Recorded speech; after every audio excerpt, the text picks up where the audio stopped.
Go live.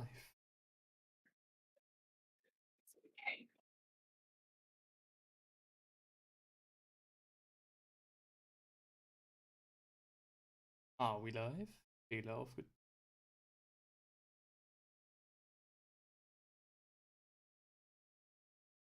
Wir sind live. Are we live? Ooh, we might just be live. Right. Greetings, ladies and laddies, and welcome back. For today, we are going to react and discuss the releases, announcements, and everything else regarding the ADEPTICON. 2023, that is. We tried, as last time, I'm joined by my good friend and pal Heinrich, who you will see in the upper left corner today. And we tried recording a video today of our reaction and then just, editing the highlights. But unfortunately, I was let down by the strength of the machine in this case. My laptop just didn't want to handle it, and so we decided to just do a stream about it. So, that's why we're here. So, hello Heinrich, are you there? Yes, I just like to say, hold on, where's my microphone? There it is. For literally 3 seconds. Bro. After you started the stream. You're extremely loud. Oh, hold on. Oh, yeah, okay, I noticed. Hang on. Give me a second. Heinrich has to adjust his Vox decoder. Fortunately, I can watch myself Great start, great start. I think this should be a good volume. Alright. That's up for the viewers and you to decide, for I do not know. Anyways. Hold on. The weird part is Order City. No, okay, according to Order City, my volume is pretty normal according to your stream. But in your stream, I'm constantly peaking. What's happening? Why am I peaking this hard? Hang on, I'll adjust your Discord. Hang on. Talk? Talk! Yes, sorry. Right. Visit test. That's a lot quieter. Talk again. Now I'm very quiet. Talk again. Well, right. Yes. I think that might be good. All right. Here. Sorry about that. No, it's all right. Literally 3 seconds after you started the stream, I tried to stand up, but I was still standing on my microphone cable or my headset cable, causing one of those incidents where everything starts crashing down and I scream very shortly. You know those kind of incidents. I was so taken aback. Like, for the people just joining, I was talking, of course, to Heinrich the entire time while we prepared the stream, and everything was perfect. And the second the stream starts, he just starts sounding like a real Adeptus Mechanicus tech priest, just rasping and almost unintelligible. But glad to have you here. So, well, I was muted actually during that time, but maybe right. I fucked up some. It's gonna be a funny rewatch. Maybe I fucked up some settings during that. It's gonna be a funny rewatch. All right, Adepticon 2023. All of today's massive reveals. I can't believe seeing these massive reveals for the first time today. we only made it to the first 2 reveals. So first, just to recap, our thoughts. Warhammer 40k. Yeah, 10th edition. It's here. It's actually there. So, a few models have been shown and the new edition has been roughly explained. So, let's recap on our thoughts right now. The reveal. Let's go. New lore, of course, as is ever so important in the 40k universe. We very surprisingly get more war. Who would have thought? Wow. Yeah. Would have thunk. We got an amazing trailer. Heinrich and I watched it, and if I can salvage the recordings during that time, I I'd upload a reaction if you guys are up for it. And yeah, our thoughts to the cinematic trailer. Great trailer. Well, here's the thing. I don't think our reaction to the cinematic trailer was that eventful. Yeah. Because we just watched it. Yeah. And it was a pretty chaotic trailer, if I recall correctly. So you had to sort of concentrate. Yeah. But so it was way more chaotic than the Necron trailer, that's for sure. Yes. Like, the Necron trailer felt more like a story, and this felt more like a trailer. Oh, definitely. This was like, like a highlight reel of a planetary invasion. Very cool. Yeah. Very nice hearing Robotic Gilliman talk. I was very surprised by his voice, having it so deep, and of course, it matches his statue, but I always imagined him a bit more regal. I don't know. Well, I wouldn't know. I don't have any like voice headcanons for the Primarchs. Well, I expect Mortarion to sound a bit raspy, for example, but that's a given. I don't really have a oh, Lionel Johnson probably sounds like this thought or anything like that. So, that being said, the first 2 new miniatures that have been announced, new Terminators. Just to recap quickly, I, think they're great. They're basically better Terminators. Primaris Terminators, I like their more slender design. I think they definitely look superior to their Elder counterparts. And yeah, what did you think again? So I'm reading right now that they're not Primaris Terminators. So they're just the old Terminators, they're just no one can improve the old Terminator armor, so they're just normal Terminators. They're just, that does explain a lot. I thought they didn't look any different from the old ones. I didn't really remember what the old ones looked like.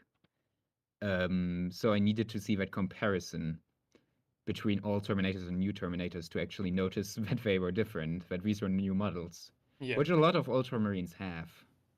A lot of Ultramarines models for me are, they announced a new model, but it looks the exact same as every model before. Which, is just a me thing. I'm just trying to quickly get... Ah, yes. Here's a picture of some old Terminators. I'm just going to quickly adjust my settings here. One moment, please. Maybe also get the old Termagons? Yeah, I'm pulling them up next when we do the other comparison. Right. No. So this is going to be a bit more difficult than I thought. So these are the old Terminators, as you can see here. So no, I can't. Right, wait, maybe my stream's just delayed. Yeah, there they are. Okay. So a lot more, compact, a lot more stunty, a little bit more naive. Actually, a lot closer to the design of these Terminators than I thought. So I might have gotten just a few Terminators from eBay, and I saw the difference immediately with those Terminators. But having these old Terminators now pulled up, I get why you said that you didn't immediately recognize the differences. Yeah, they look very similar. I had no idea how old the old Space Marine Terminators were. Because I mostly play Chaos Space Marines, and the Terminators in that range are, they look pretty much like this more. Yeah. They look more like the new ones. But, all in all, nice models. Great to see the range refreshed. Well, and speaking of refreshed models, sorry, I'm just trying to pull through, The old Terminators are so old, I just noticed that they still have that old banner. Yeah. They have the old classic. Yeah. That's ancient, isn't it? It is ancient, yeah. So, as I said, again, great refreshment. Maybe the Sergeant will have the banner as well, we don't know yet. And speaking of refreshments, a refreshed range, we got new Termagons for the Turnits. Now, this is where it gets funny, Take it away. I didn't see the difference between the old Terminators and the new Terminators. And when we got to the new Termagons or Termagons, yeah, Termagons. I always thought they were called Termagons, but no. Yeah. And this is where Jan didn't see the difference. Yep. At all. At all. I was like, who? I was. I looked at these Termagons and thought, well, you know, nice, but I don't really see the difference. But then I saw. If I can zoom in on this picture. No, why is so much fucking advertisement on this site? What, Games Workshop? Nah. Huh? I'm trying to put up a picture of formidable size, so I only have this right here. So okay, it's probably hard for our viewers to spot, but like having these, right next to each other, you can also look it up on gamesworkshop.com. The Termagons that are currently for sale. There's a huge difference. So kind of a lot kind more. Of big. Yeah. Like the overall silhouette, of course, is the same. The overall anatomy stays the same, but a lot more details. Hard to say if they made them a lot more individual. I can't say because as typical for bugs, they pretty much look all the same to me. But looking at the feet, they seem to be different models, and also like, but yeah, they're very sameish. Do you know much about Tyranid lore? Nah. Okay. Otherwise, I would have asked, what are those guns made of? Those guns are like bioweapons as well, spewing forth some more biomass, and I think that biomass is adaptable as well. So you can have like small spores, kind of like eating through the metal of Space Marines. You can have acid. I don't know if you can have, but like... did they grow attached to the Tyranid, or are they like a separate little organism that the Tyranids pick up? Interesting. I don't know. Is the gun a pet, is what I'm trying to ask. I mean, judging by the paint job right here, they seem to be two different organisms, but I don't know. I don't know about Tyranid lore like that much. I only know what the Imperium says about them. Because I'm growing very attached to the idea, similar to how I was very attached to the idea of the new Terminators having this old-ass banner. I'm growing attached to the new idea that these weapons, very little firearms, are also sentient, have all the little minds. Would be kind of cute. The Imperium, is wailing when their guns don't function. Imagine like your gun acting up on you, like acting rebellious. Like, no, I don't feel like shooting today. Demonic weapons were from yesterday. The new cool shit are weapons made of Tyranid flesh. Yeah. I would like that, and I mean, it would make sense considering they do have their own strength stat. They do, yes. And that's a transition. I'm glad to have you here. I'm glad to have you on board. The 10th edition brings a ton of changes to how 40k is played.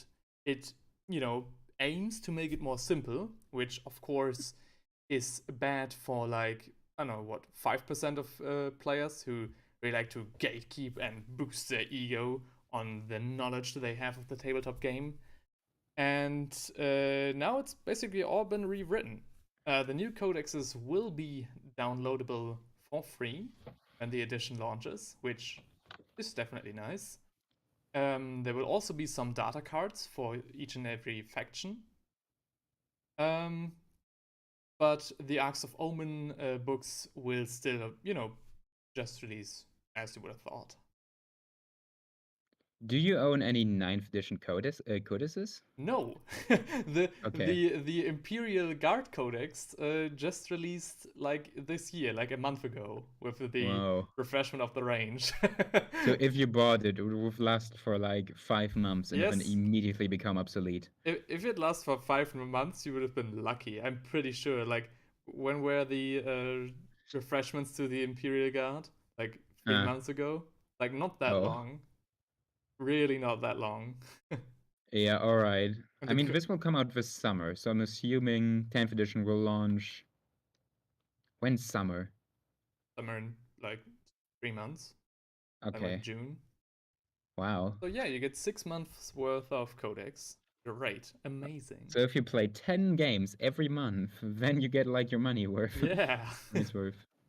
I mean, you can still play the old edition. And I am kind of sad that the Codexes will now most likely be a thing of the past. That you won't get your old army Codexes. Maybe, you know, books like Arcs of Omen will replace that.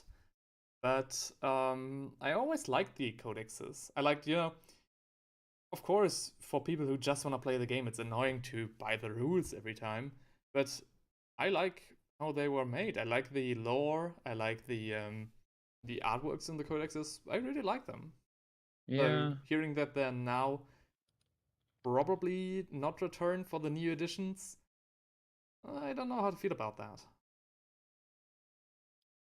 I mean, they say the current range of codexes are being retired, but they're not talking about codexes in general.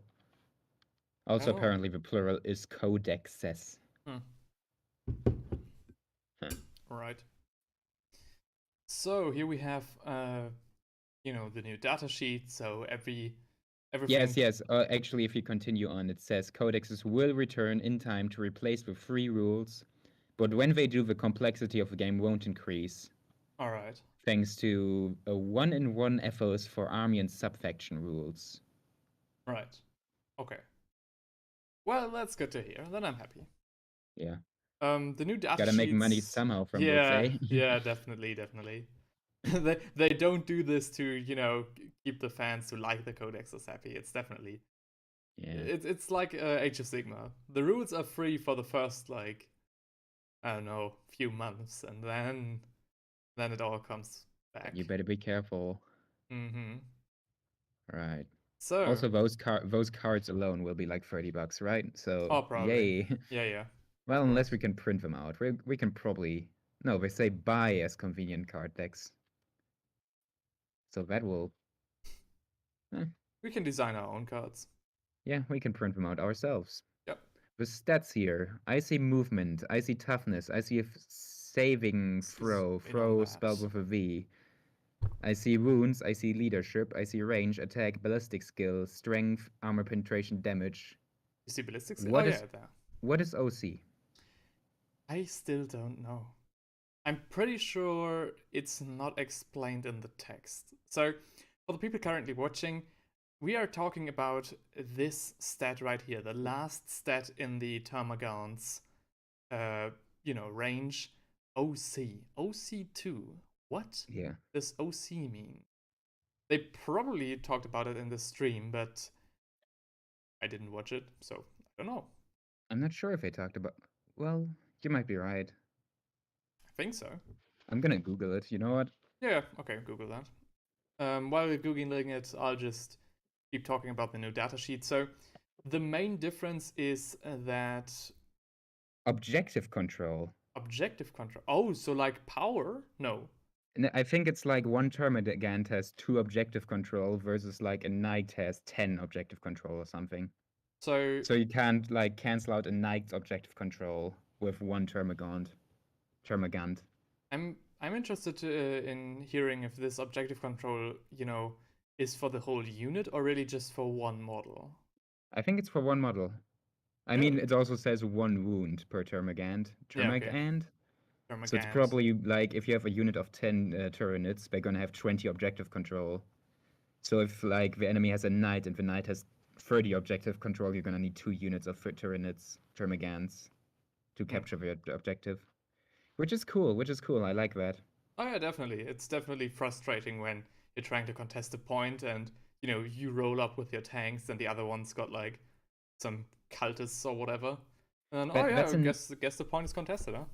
That's another thing they changed about the core Battleline troopers, though. Like first of all, they removed the objective secured that usually only the core troops have, and also, you know, they may be limiting the amount of guardsmen you can have in a match. Yes, definitely. That's another thing that we talked about. Like they say every unit is limited to 3 of its type. Yes. except for core units, Battleline units. Yes. You can bring 6 of those, but like 6 units of Termagons is nothing. 6 units of Guardsmen is nothing. That's the thing that we were talking about like today. That for as an Astra Militarum player, hearing that I can like bring 6 units of Guardsmen is like I bring that on a sad Tuesday. This is nothing for people who like to play, you know, in mass. And another thing that I was considering was, for example, the Astra Militarum heavily relies on their tanks. And, you know, there are also a lot of playstyles with basically, you know, tank heavy armies. So, stays the Leman Russ basically like would that count as a battle line unit? I guess we have to wait and see. But you know, you said a thing to circumvent that would be to just say, you know, 6 units of regular guardsmen, 6 units of Hazukin, and 6 units of white shields, and there you have it. Then yeah, or maybe I could imagine they're doing this on purpose because they didn't, like, they would rather see big units, like units made of 30 guardsmen, than 3 10 guardsmen units. I could imagine that. I mean, yeah, that remains to be seen. That's what I thought about the white shields. Like, you can have units of up to 30 white shields that count as 1 unit. Yeah. So maybe it's something about that. Maybe that'll change, but right now we're just making assumptions and guessing. And on the topic of guessing and making assumptions, they also talked about how they want to push the combat patrol way to play. So one last question. Yeah. That I had was if this 3 types per unit thing, they're trying to simplify the rules, and they say you can bring every unit 3 times. Does this mean I'll be able to bring 3 demon princes? Yes. Because right now I can't, but with this I might be able to. That's another thing. Unless.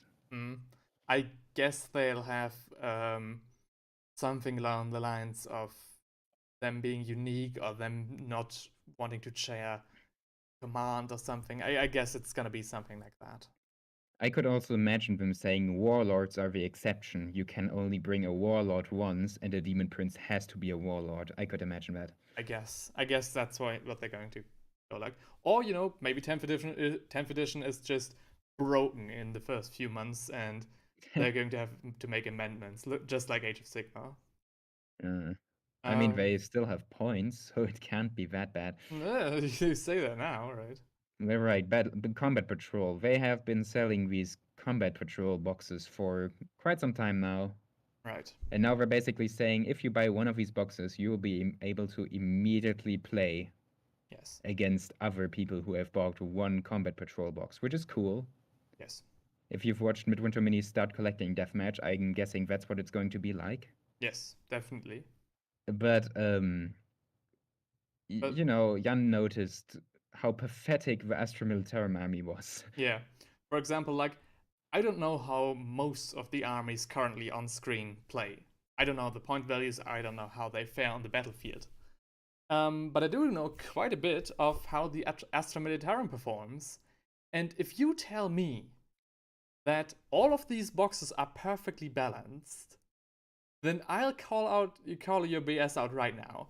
There is no way that 2 squads, or maybe 3 squads of Astra Militarum, you know, Cadians and a Sentinel with some artillery support, are going to beat the combat patrol of 2 Space Marine squads with snipers, aggressors, and a Rhino.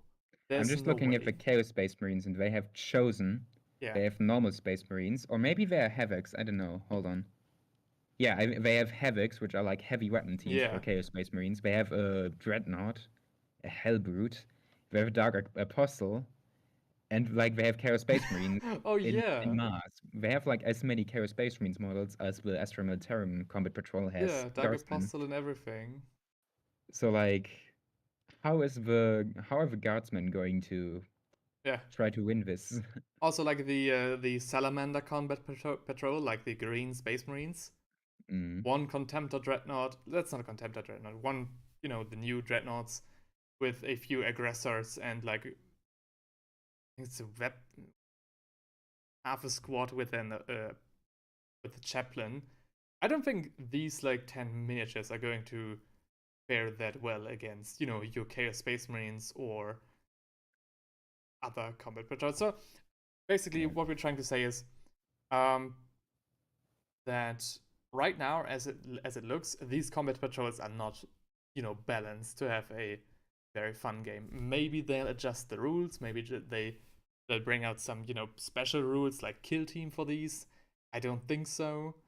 And Games Workshop has quite the history of making unbalanced armies and selling them in the same packs. So I don't know if they really fully thought this through.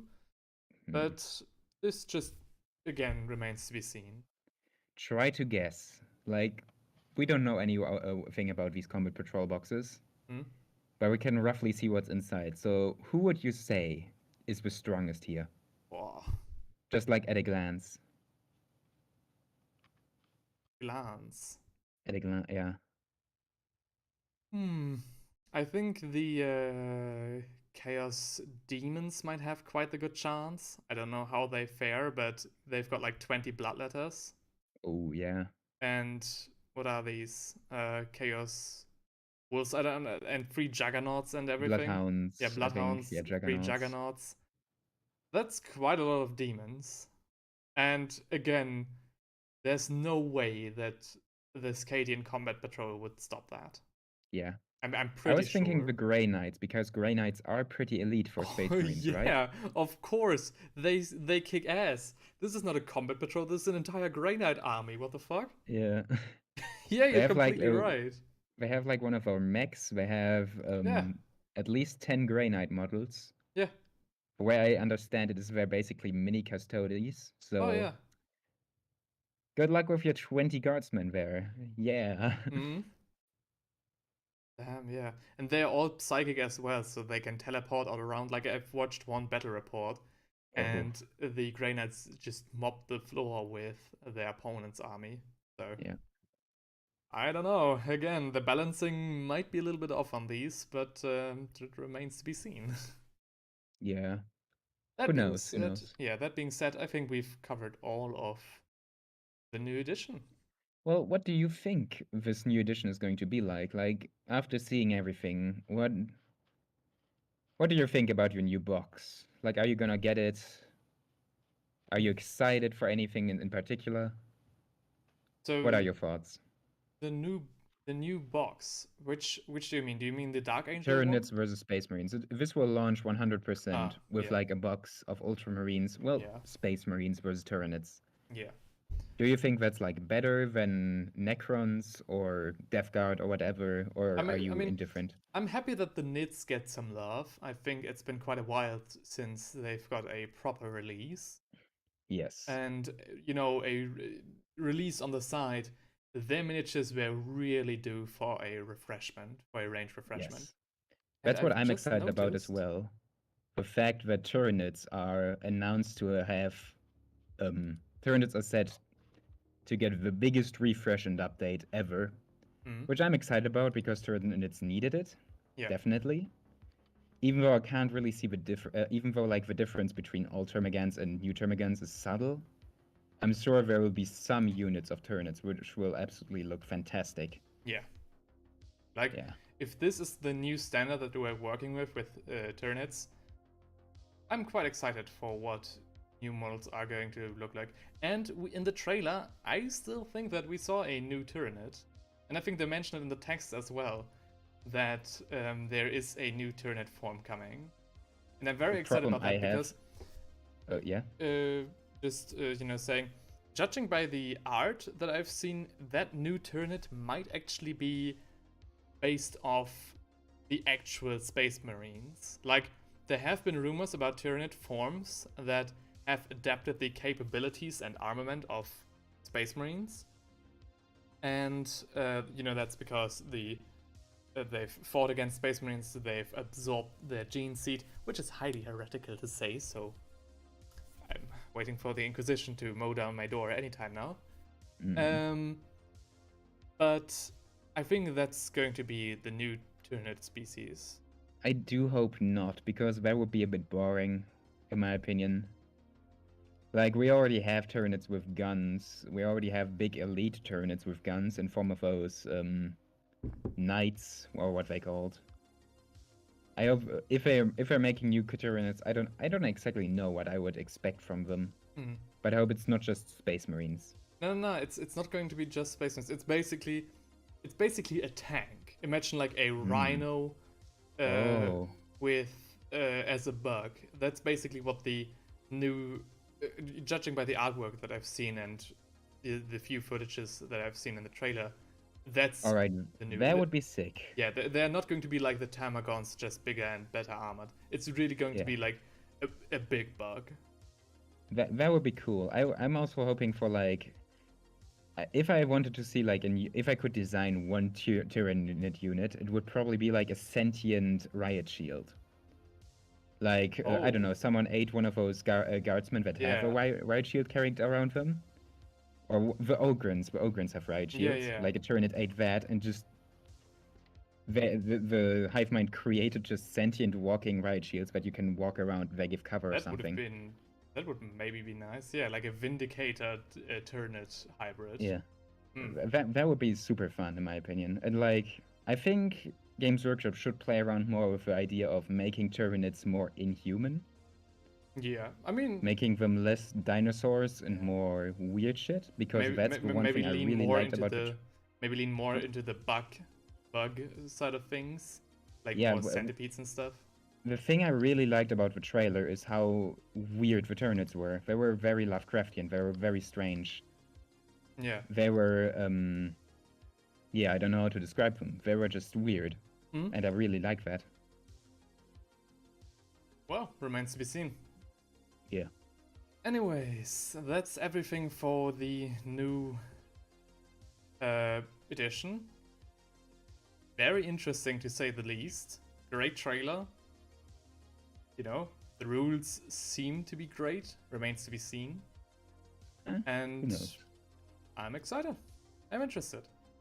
I'm more interested in 10th edition than in 9th edition, but that might just be purely because 10th edition is something entirely different. Oh, perhaps. I didn't really notice the release of 9th edition until it came. Yeah. Like, I skipped 9th edition entirely, and as I said, I got my codex, like, you know, a few months before 10th edition, so thank you, Games Workshop. Yeah, very nice, very cool. You know, now probably the Astra Militarum is gonna get their codex super late again, right? Probably. I mean, I get my digital codex probably with the release of 10th edition. At least that's what they promised, so who knows. Anyways, in terms of new and exciting models, Lionel Johnson is back, baby! Yes, there he certainly. Is. In all his glory. Primarch number 5, I presume. Primarch number 5, we presume. Primarch number After 2 Magnus, for the Loyalist Gilliman, side. Mortarion, and Angren. Yes. Primarch number 2 for the Loyalist side, and he is looking rather fancy. He has a shield. He has a shield. I was very surprised to see him with a shield. Like, when I heard that he was coming back, I thought like, damn, for my homebrew chapter, I think I'd give him a shield or something, because that would fit into my whole scheme. And now he already comes with a shield, and I'm like, well, this is great. This is really cool. But I'm so sad that it's not an original idea for me anymore. Now it would be original to not give him a shield. Yeah. Right, my favorite are those little minions. I'm a big fan of just little minions carrying around sheaves and decorations and shit like that. Yeah. That definitely is like my favorite, and they do that. Yeah. I'm also cuties. Yeah, I'm really... I think it's kind of badass that he's just, you know... He's never going to... As he is striding into battle, he's tasking another more or less human being with just carrying his sheath around. Like, he doesn't need it. Yeah. He doesn't need it. He's not going to put his sword away. But he just wants to have it nearby. both of these little small cultist guys are also super fast. Reminder, Primarchs are very fast. This guy can probably move like 6 inches per round. I mean, they definitely are not fully human. Like, if you see the one with the sheath, he has like a metal hand. Sure, but like, how fast do these little guys have to be to keep up with Lionel Johnson? Yeah. It is pretty fun to think about. Maybe he's just walking extra slowly for these guys.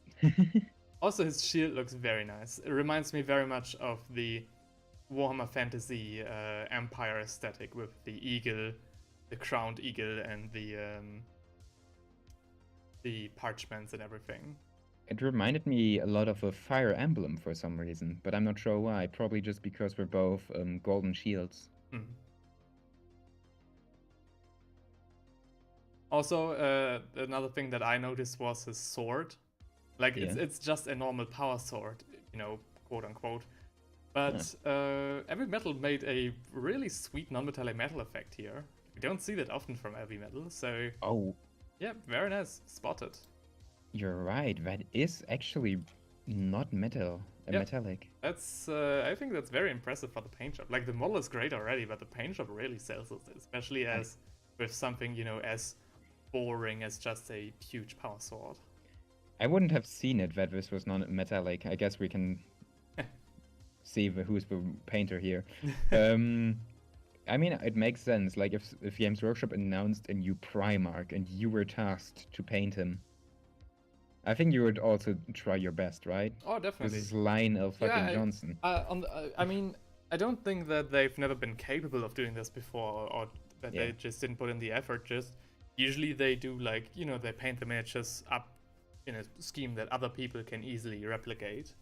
Yeah. And this is just, you know, far beyond the skill of a lot of people, but very impressive. Very impressive. How much will this guy cost, you think? How much does Gilliman cost again? Gilliman costs 55. 55? Yes. He used to cost 50, but I think they increased the prices. Then I think this one... I think he'll be 60 or 70. He's at least going to cost 60, but I also would have put him more in the 70 range. Yeah. He's also got, you know, more options for his head. And speaking of those options, which option do you like best? Usually I do not like it when Space Marines take off their helmets, because we're in a bloody war. I think most people agree with that. Yep. But like Lionel Johnson is the one exception for some reason. I think he looks great without his helmet. I'm not a big fan of his normal winged helmet, simply because that's very extravagant and looks very impractical and just reminds me of a High Elves. Yeah, definitely. The one with the wings. Also, he doesn't have an Iron Halo there, and I think the Iron Halo actually has like a lore reason to be there. Yep, it's some sort of power field. Yeah, so I guess he's just giving that up for the fashion. Yep.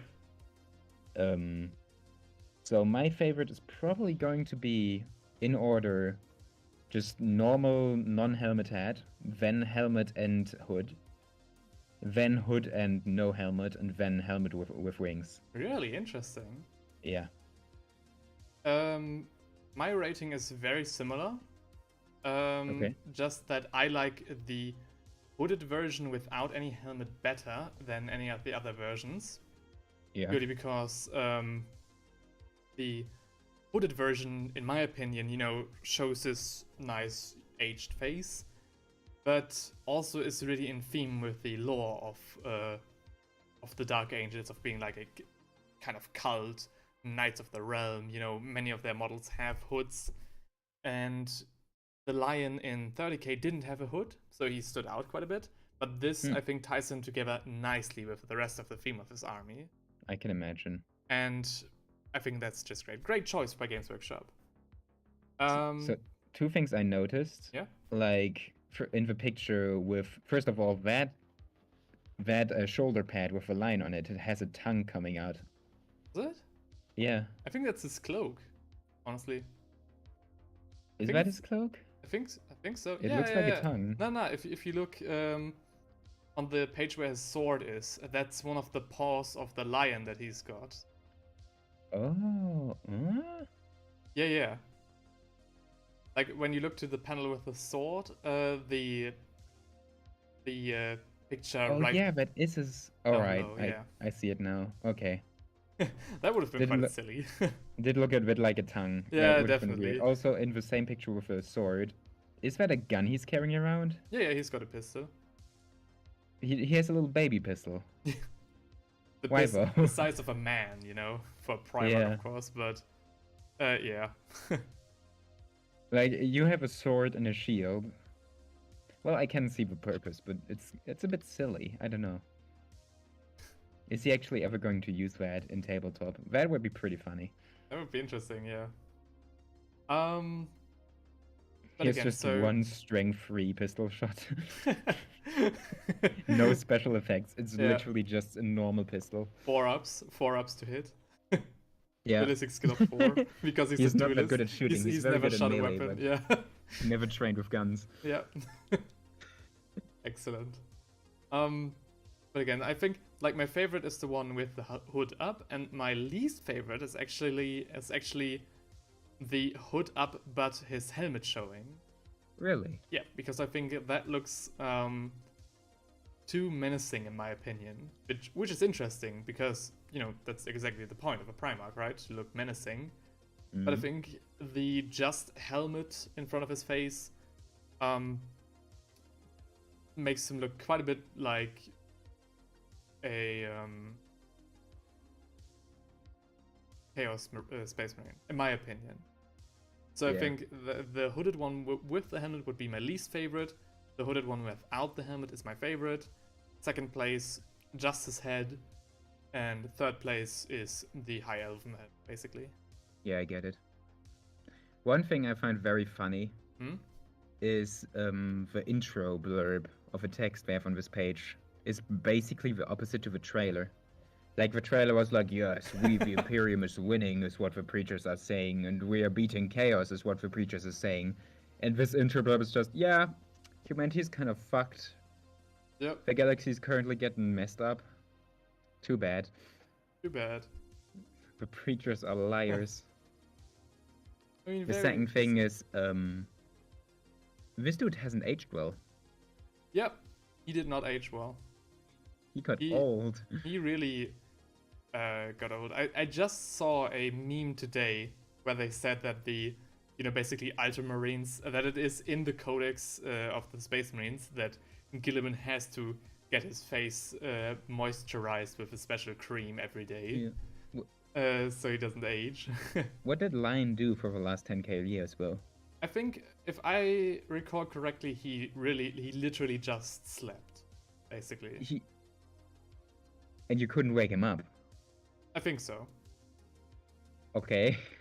There's some shenanigans going on. I think just sleeping is, of course, somewhat metaphorical. But I think that's why he hasn't aged so well, because Guilliman was in basically a cryopod the entire time. Yes, but I can get that. Like, I'm mortally wounded and have to be kept in a cryopod is something different from I sleep. Limau, just take a nap. The Imperium gets fucked, I sleep. Guilliman takes control of the Imperium, real shit. Real shit. Angren comes back. Yeah. So, very interesting. I also didn't know that he slept. I just thought that he was hunting Conrad Curse the entire time. I thought Conrad Curse was dead. Yeah, interesting, right? Isn't he dead? I don't know. I think so. I think the line was successful. You're the one that read the books, so... I didn't read the Horus Heresy. I just got Luton's, like what Luton and the other people in the fandom told me. So, I don't... So this guy just went out, killed the most pathetic Primarch, like, in like a top 20 strongest Primarchs, he killed the worst one of them. And was like, well, I did my part. I'm going to bed now. Okay, see ya. Kind of like Rogel Dorn, right? Like, oh yeah, I'm the last Primarch standing. Goodbye. Bye. Bye.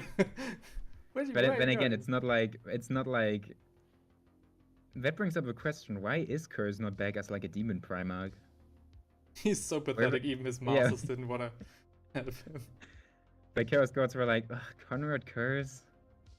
On the topic of not aging well, his portrait on his Arcs of Omen book. Like, damn, this one really he's shows so his old. age.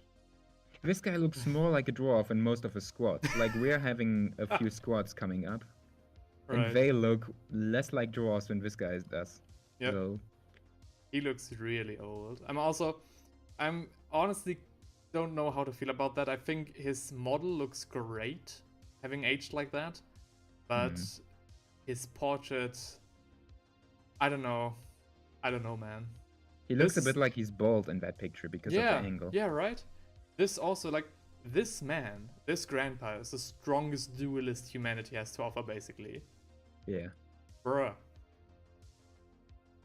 My face when Helbrich hits me with the dollar store power sword. Like, damn. Right? Yes. Okay, but well, the that's model just is Arcs great. of Omen, though. I mean, Yeah. I have no idea what happened during Arcs of Omen. Games Workshop is kind of hyping it up as like, oh, the Imperium is getting kind of screwed right now. Yeah, I think what JD told me is that literally Chaos was getting so messed up by the Imperium that Khorne himself stood up, swung his sword, destroyed a few planets, killed like a 12th of the Indomitus Crusade, Really? and then just sat down and I think he gave either Abaddon or Angron his sword.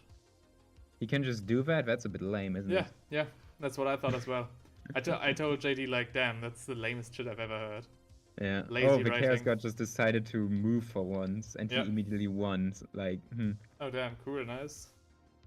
You know that scene in If the Emperor Had a Text-to-Speech Device, where the Emperor literally just gets up, punches Zinj, takes Magnus from it and leaves again? That's what this feels like. Yeah.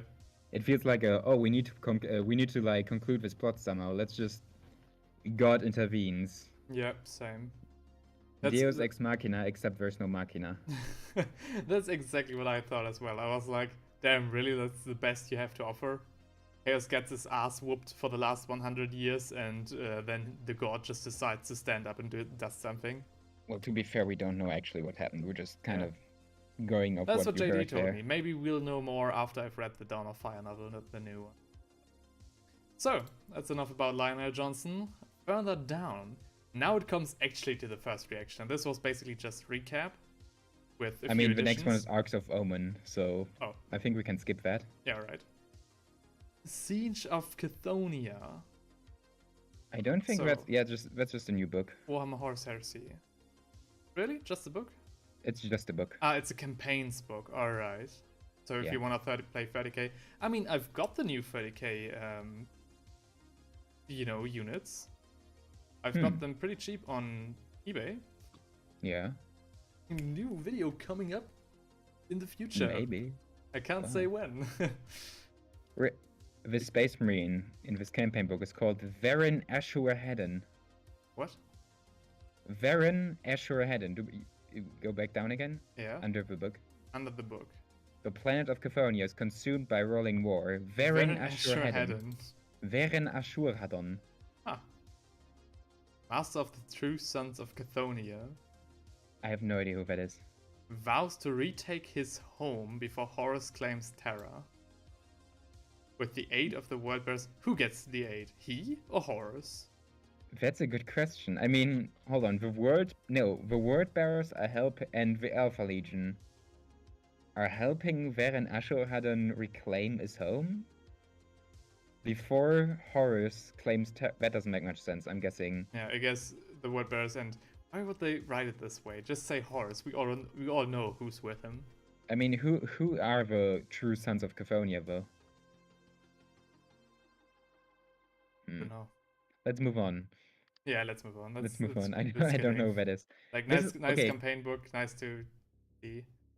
Right.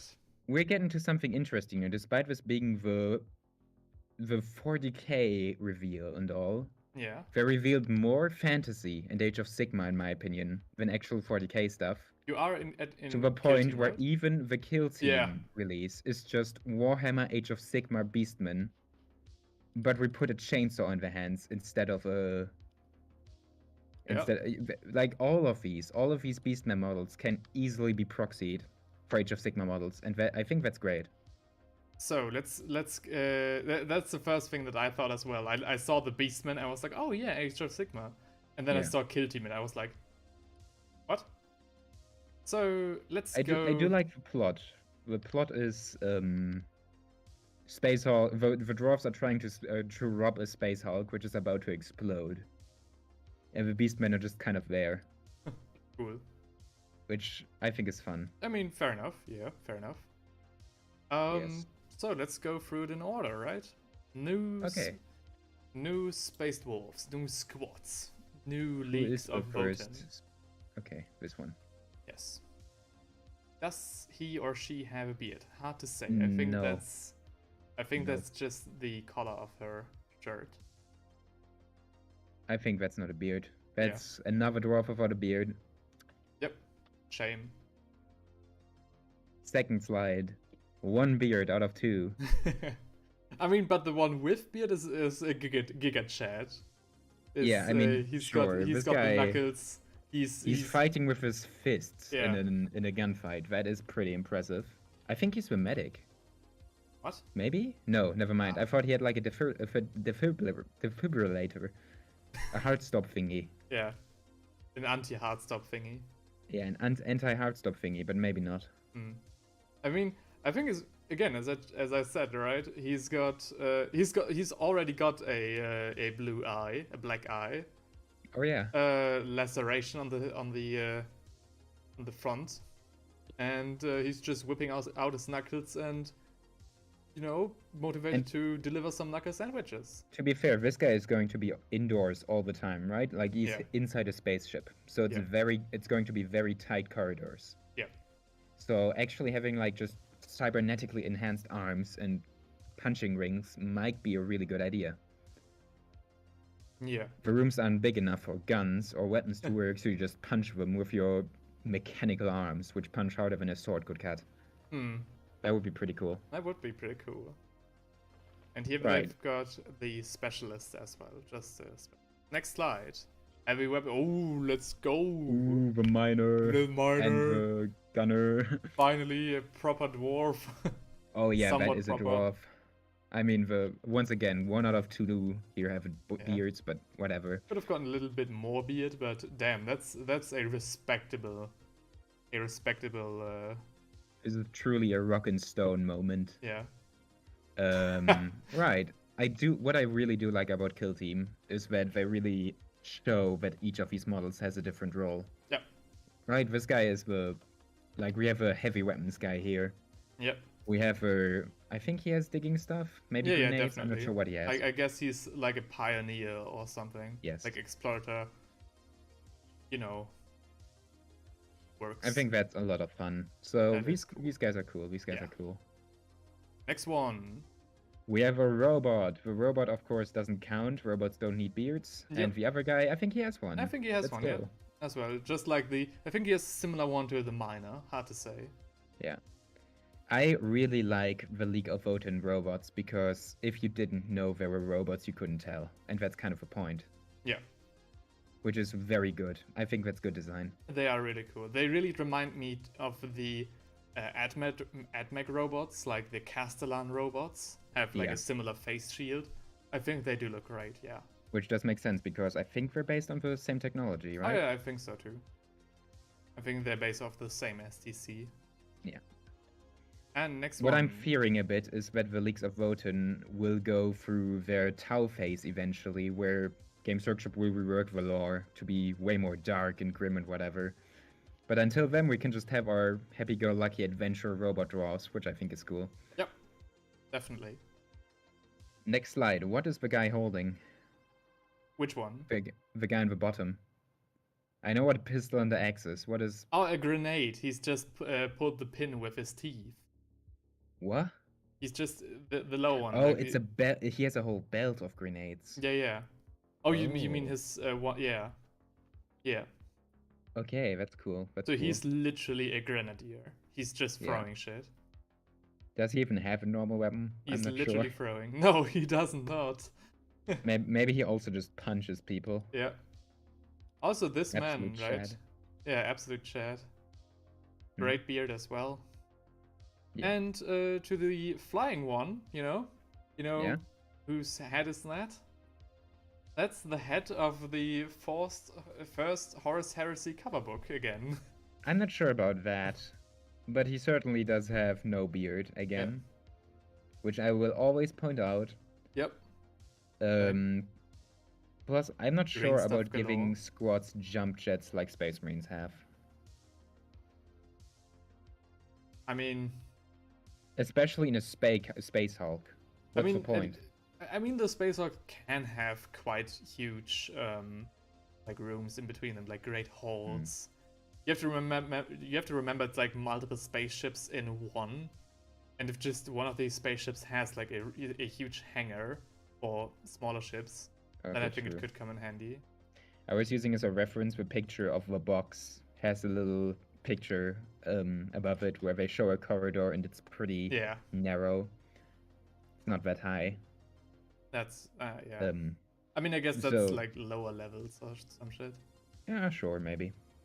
I mean, if you look but, like at the gameplay-wise, that jump jet guy would be useless unless he could ram people. What if he had like had like a charge, Yeah, he can just charge into people. That would be sick. I mean, he does have the power armor, and he's basically fighting against naked people. So why not? Yeah, he's got an axe as well. Yeah, spotted. Yeah. Nice. So and that's his opponents are actually just what if Age of Sigmar Beastmen or Warhammer Fantasy Beastmen occasionally picked up. It's literally. What if they occasionally picked up a chainsword? Like there are a few models here. There are a few models here which are really completely indistinguishable. Like go to the next slide. Next slide, you say? Yeah. Tell me those aren't Age of Sigmar. Oh, bruh. This is exactly. These could be straight up Age of Sigmar models. It's they have one cable. Yeah, like one grenade as well. Like I get these grenades in Acadian upgrade kit. Just slap it on their bingo. 40,000 years in the future. Great. I mean, they look cool. We can make fun of them all we want. Yes. They look amazing. The anatomy is great. The models are cool. I think it's a bit sad that Warhammer 40k gets better Beastmen than Warhammer Age of Sigmar. The game with the dedicated Beastman faction. Yeah. If you look at what a normal gore looks like right now, they're trash. They're garbage. They've aged quite a bit indeed. So the only good Beastman models right now are 40k Kill Team models. Isn't that a bit of a shame? Isn't that really weird? I mean, it is interesting for sure. I just love these small, like on the next slide, bruh. Again, one grenade. And it's literally a musician. Eyeball. It's literally a musician. He has got like one of these little dong thingies to bash on. It's literally a musician. This is literally a 10-man infantry regiment. Do you think they're going to reuse these, or do you think like next Warhammer Fest they're gonna reveal a bunch of new Beastman models that look like these? That's an interesting question. I think we should definitely have a look out for that if we can. I sure hope they renew the Beastman range now because these are great, and I just hope this should be an Age of Sigmar thing. I would really respect Games Workshop if they just use these models for Age of Sigmar and just cut out the little grenades. Yeah. That would be a bit difficult for the gas mask guy, but let's... Oh yeah, next one. Let's skip ahead. Next one. So this is more like it. So this is like the one on the bottom. Nice bionic fist. Sure. Bionic eye. Definitely. I dig him. He looks a bit like Chewbacca facial from his face. Oh yeah, he's got a really long beard. He's got enough beard for the whole squad range. Yeah, he has more beard than 50% of all squads. Yeah. The Space Dwarves. And the other guy, Heavy Bruiser, very cool. Once again, he has one grenade. The other one also has got different hands, if you've noticed, like way bigger, bigger and way clawier. True. I also love how the bottom one clearly tells a story of a bad injury. Like, not only is his arm and his eye gone, his horn as well.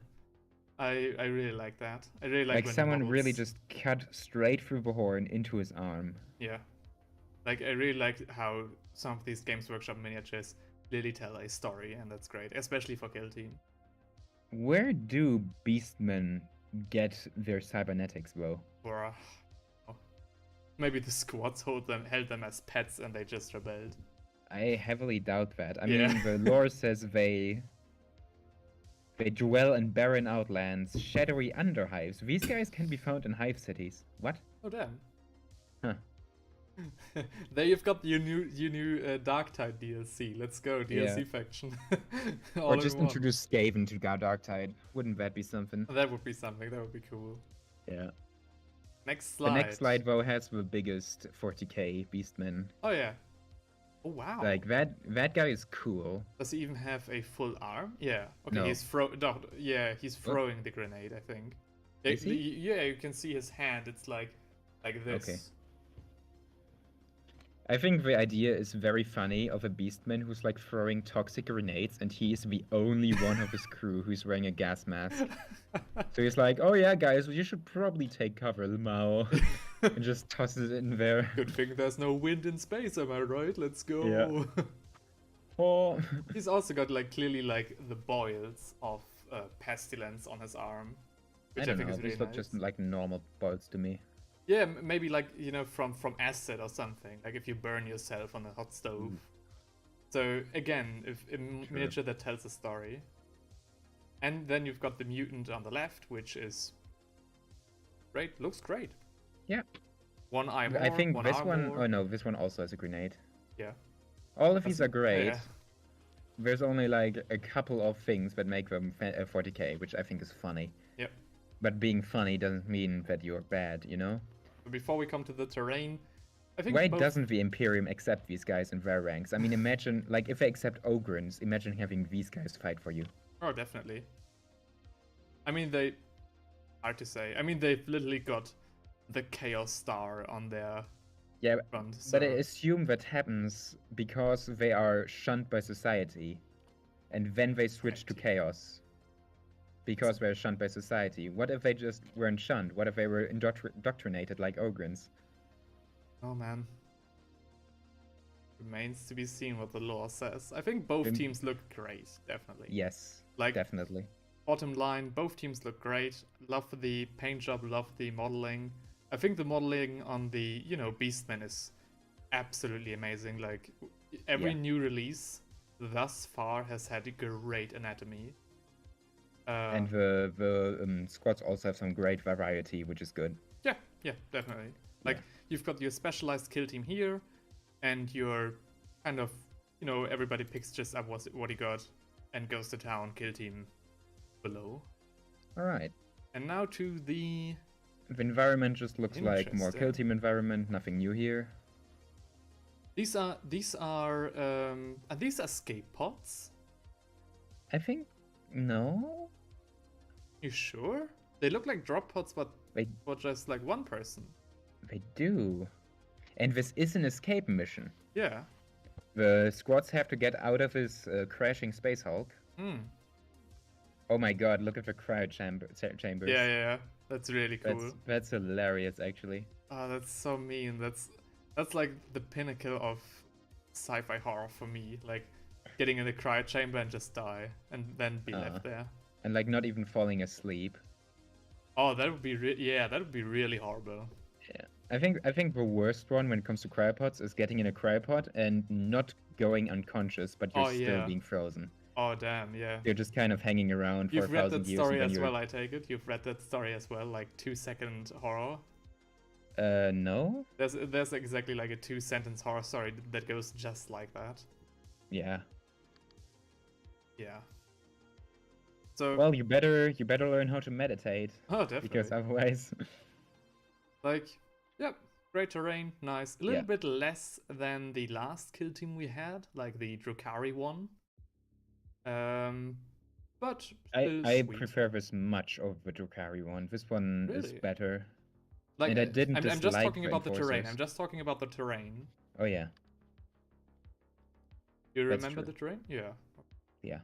But sweet, easy, nice teams. Great to have more squads. Great to have some Beastmen again. Once again, how much does a kill team box cost usually? Oh, I don't know. You know what? I'm Googling. Starter set is 85. But that's the starter set. What does the starter set mean? Like two, That's the two Geek units? versus Orcs box. Oh, the Dark Elves box is... Is this the Dark Elves box? I don't know. You tell me. No, this is just terrain. What? Okay, never mind. I'm trying to see how much this will probably cost. I'm guessing 80 bucks. I guess so too. I mean, which is fair enough. 20 miniatures, a bunch of terrain. It's alright. If it's more, I wouldn't get it. But 80 bucks is pretty fair. It's for alright. this much terrain. Yeah. Alright. Next Here we go. one. Let's go. You've been waiting on this one, eh? Yes, I've been waiting for this for hours now. I'm so sorry. Especially since I have no idea what's about to come. So... The full might and majesty of the Seraphon is revealed. Do we finally get Temple Guards? Well, first of all, new dinosaurs, and actually... the new cold-blooded lizards look very cute. they look different Like to the old ones, yeah. The old lizards just looked like scaled-down T-Rexes. These are cute. Yep. These are adorable. I love them. Once again, they're very big, and I already have so much cavalry for the Seraphon, because the start collecting box comes with like 8. Mm. And then I got another 10 for some reason. I'm not sure where they came from, so I already have more than enough, but these look good. They definitely look way better than the old ones, because quite frankly, the old cold-blooded dinosaurs were a bit shit. Yeah. Bit basic, very big, yeah, definitely Yes. basic. What These I ones wonder... have like their distinct anatomy, especially the head. Yeah, what I wonder, Dark Elves use the same mounts as Lizardmen in Warhammer Fantasy, right? Yeah. So if the Warhammer Fantasy dinosaurs looked like this, what would a Dark Elf dinosaur look like? Interesting. Because I don't think they would have like the feathers at the end of their tail. Right? Nah, because these are just, I think, like ornaments. These are not actually feathers. Like, if you look to the one Lancer, I think these feathers are just, you know, it could even be leaves, for all we know. And just True. with the tail ornament. I think these are not actually part of the lizard. I'm also still not over the fact that now every Saurus warrior, every single one looks like a Chad. Yep.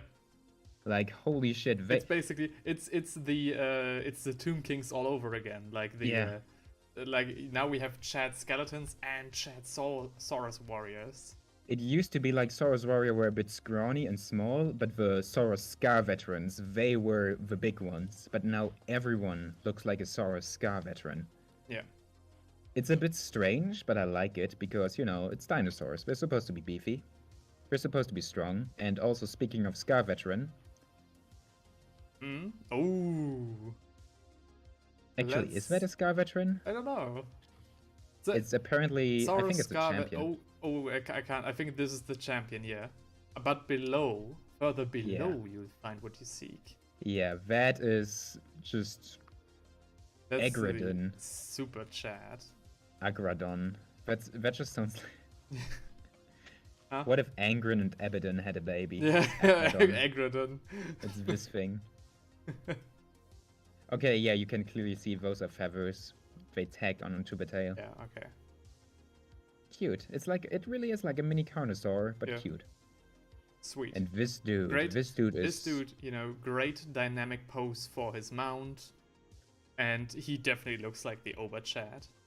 He is, yeah, also he's white, which in Lizardman lore is like the oldest and strongest lizards.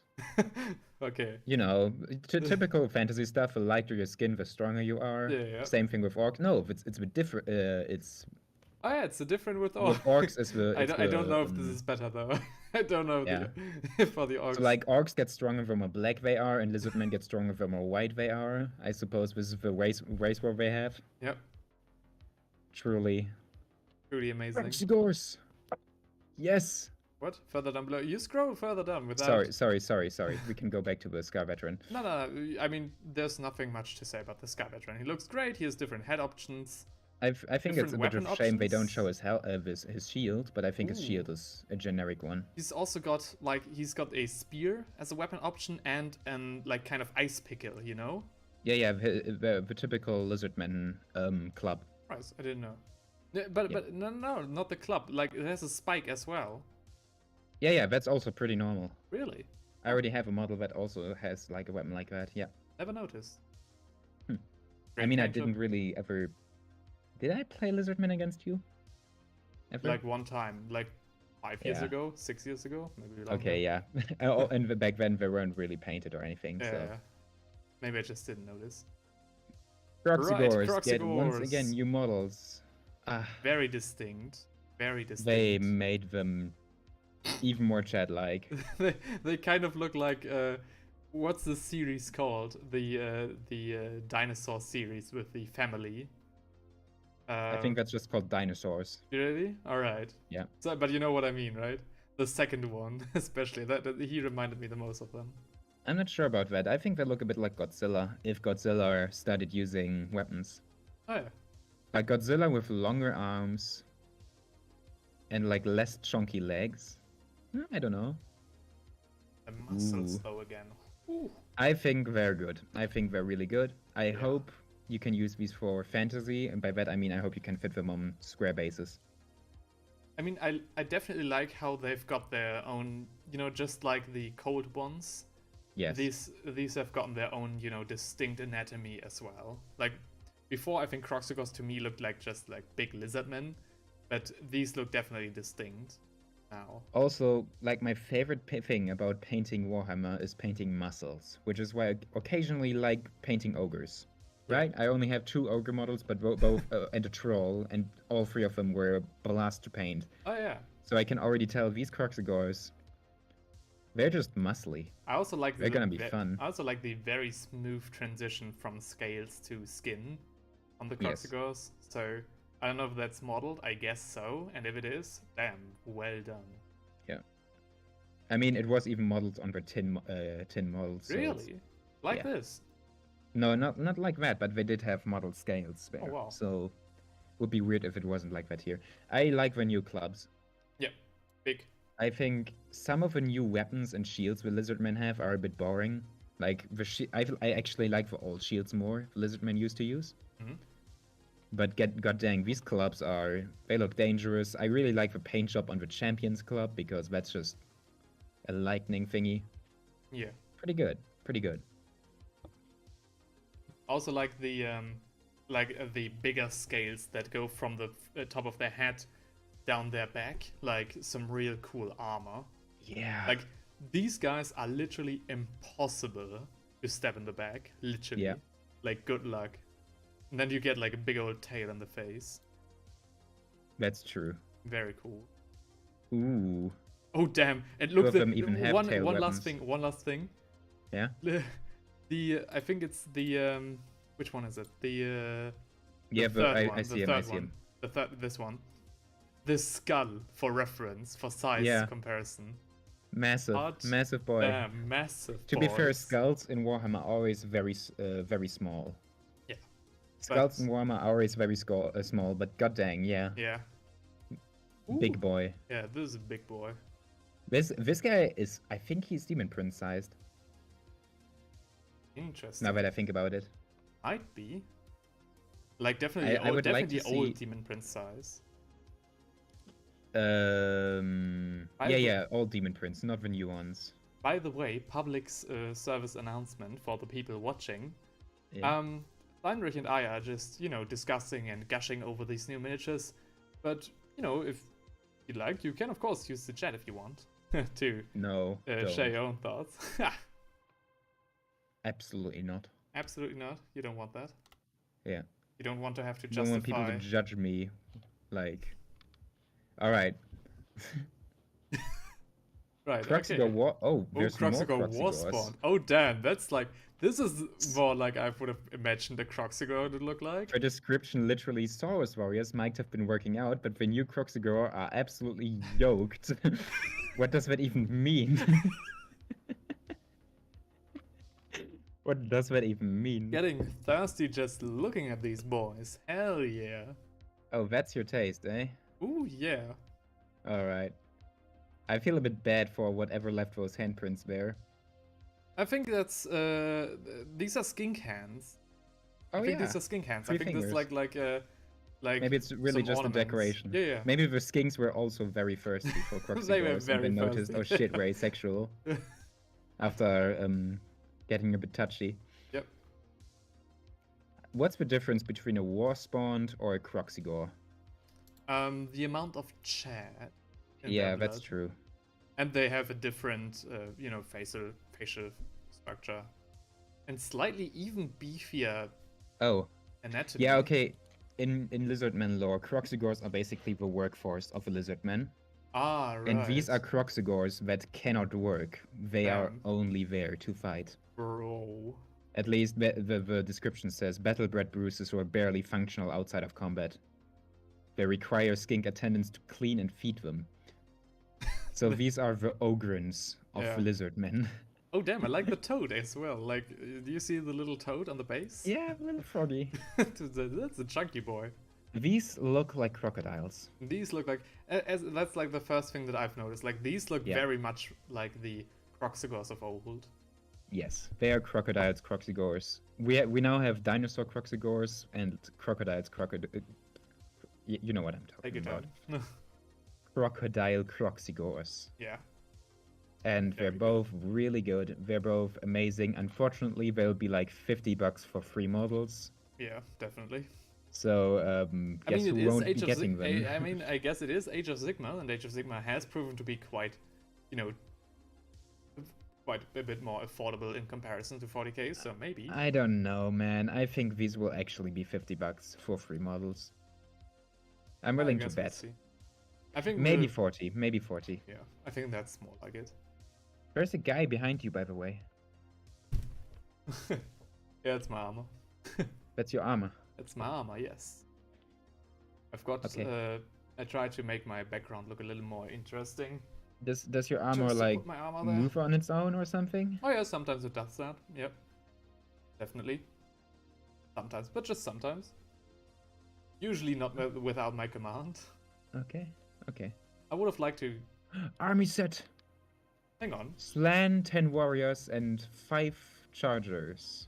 I'm going Or to. 10 chargers. I'm leaving you to it. Hang on. You can just. I'm gonna try something. This is so good, but do I need it? I mean, I already have a Slan. And I already have a Saurus warrior. Oh yeah, now I can see its armor. Alright. Cool box too.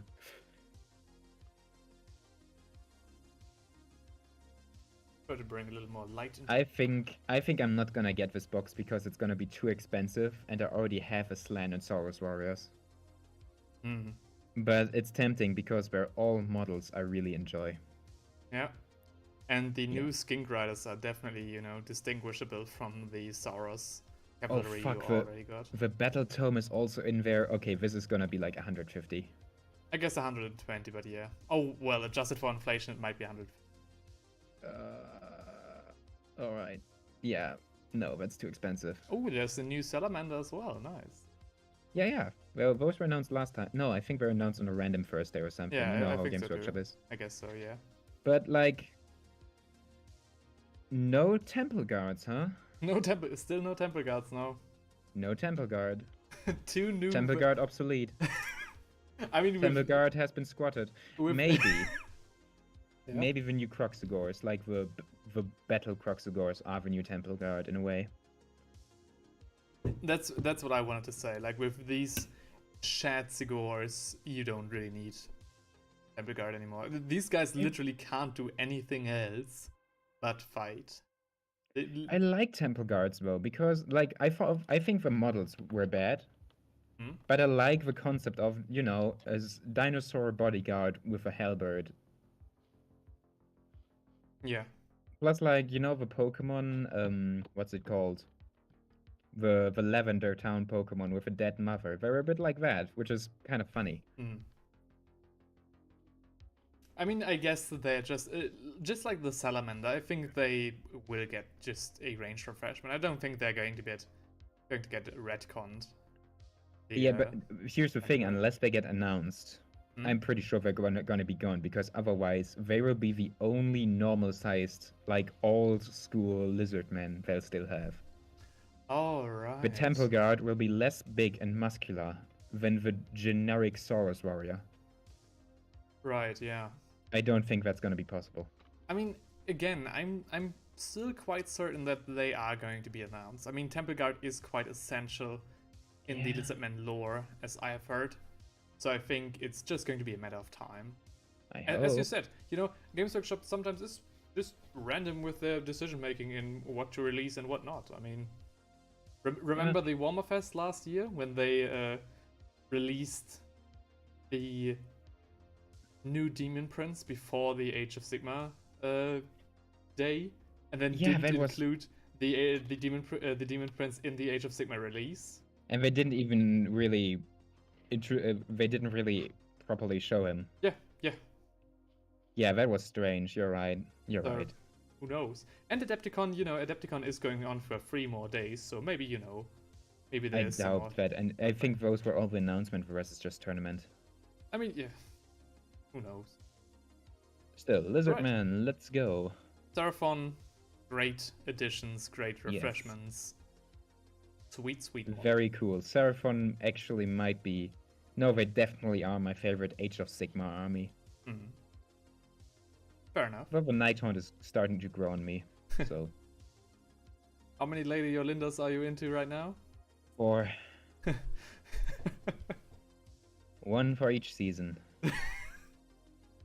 Great. And, you know, again, great transition, as we're now going to get to the new Ossiarch Bone Reapers and Soulblight Gravelord. Those are like 2 new models, though, so there's not that much here. Why do I have to laugh when I see the Ossiarch Bone Reaper guy? Who? Oh, yeah. Is he building a Turnit? Almost looks like it. I guess he's building like a tomb scorpion kind of thing. Oh, yeah. The cadaverous constructs that make up the Ossiarch Bone Reapers are designed and realized by the bone crafting mortisans. Yeah, that's a Tomb King's thing too. Yeah. Of this artisan class, the mortisan ossifactors are dedicated to creating the most complex and formidable war machines. What I like about this guy is that he's actually just taking a singular, very big bone and turning it into a skeleton. Like if you took a slab of marble and turned it into a sculpture. That's actually interesting. I've never figured out how they'd, you know, justify their constructs in the lore. But now we also know why they are all just chads. But why do they need bones? Why bones? Why not just take rock? I mean, I guess it's... taking a wild guess, I think it's something to do with the way that their magic works, and it's just easier to reanimate something that's already lived than something that's never lived, like a rock. I mean, yeah, true. I guess that would be just my wild guess, but I don't know. I really like this guy's necklace, just made out of really small bones. Like, at that point, he's just being extra. Like, yeah, sweet miniature, but very interesting indeed. Yeah, he's levitating and everything, very fancy made. Yeah. The Ossiarchs are... Wait, he's levitating. Yeah, he is. You're right. Where... Hold on, what is his contact point? His contact point is, I guess, behind, like, the spiral of smoke. I'm hoping it's not that little piece of cape to his right there. No. I think the back of his, like, on the back, his bum is connected to the spiral of smoke. That would be my guess. Are there more pictures of him? Oh yeah, there Oh are. yeah, I'm looking at the video. Yeah, his cape is connected. Okay. Oh no, yeah, hold on. Yes, it's his cape. No, what? Hold on. Oh yeah, it's not It's very the difficult to see. not his bum. Also new battle tome. Great. Chad. He literally makes the Chad face on the battle tome. Great. What? Yep. Oh yeah. They really do look like golems on that battle tome. I like the paint job. Maybe Ossic Bone Reapers just look better when you don't paint them bone colored, kind of like the Stormcast Eternals. Interesting. Something to be experimented on for sure. Yeah. Have you ever won? The Soulblight Gravelord one. Let's go. Another furry. Another furry. Let's go. Nice. What do you think, Mr. Raduka? Oh yeah, she looks like Raduka's daughter took his head and started cosplaying him. Huh. But in all honesty, I think she looks really cool. She's basically a Verkus Bloodborne, but with a lot more, I guess, control over her ability. That's true. That's what she seems like to me. Like she's a civilized Verkus. Yeah, exactly. And she appears to be commanding these bats, which are, looking just great. Sweet miniature. Ivia Volga. I've always been a part of how Games Workshop creates bat swarms. Yeah. Like that's pretty cool.